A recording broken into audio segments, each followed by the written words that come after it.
When you look at your life today, if we are to talk about your downfall in career, there is always somebody you want to blame. If we are to talk about the downfall of your marriage, there is always somebody you want to blame. If we are to talk about your failures at school in education, there is always somebody you want to put a blame on. A blame on a person, a blame on the environment you grew up in.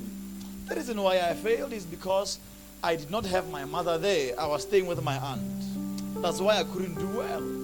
We are looking for somebody to blame.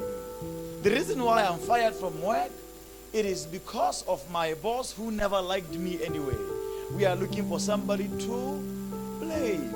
The reason why I am this sick, I'm having hypertension, high blood pressure, these children are giving me stress. We are looking for somebody to blame.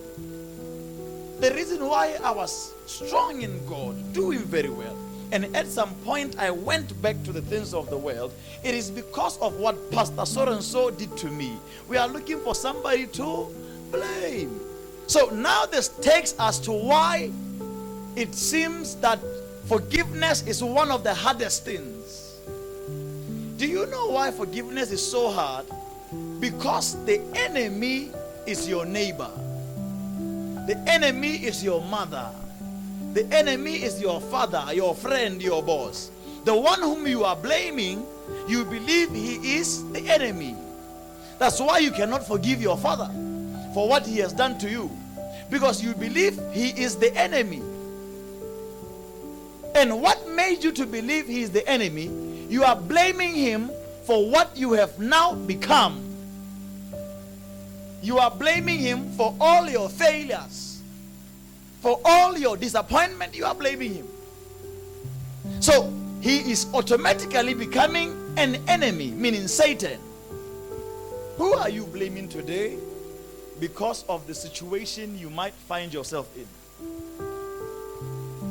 Until we can acknowledge our wrong, until we can be accountable for our actions, until we can look at things beyond the natural, we will see who the real enemy is.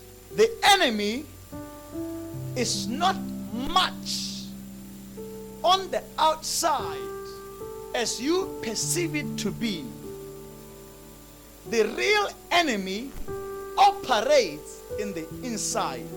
The real enemy, it is the doubts, the fear in our hearts, unfaithfulness, unjust in our hearts.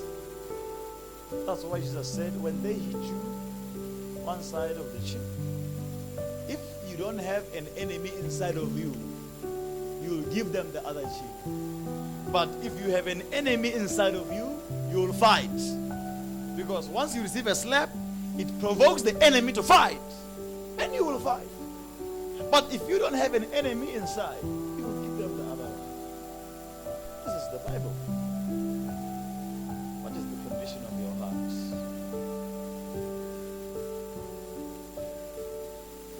Because the condition of your heart will determine how you see yourself. Not will determine how others see you, but how you see yourself. And how you see yourself, you'll know that it is how people see you. If you see yourself as dumb, stupid, even other people will see yourself in such a manner. If you see yourself as bright, intelligent, wise, even other people will see you in that manner. And how you see yourself depends on what is full in your heart. If God has been filled in your heart, you will see the true you, whom you are supposed to be.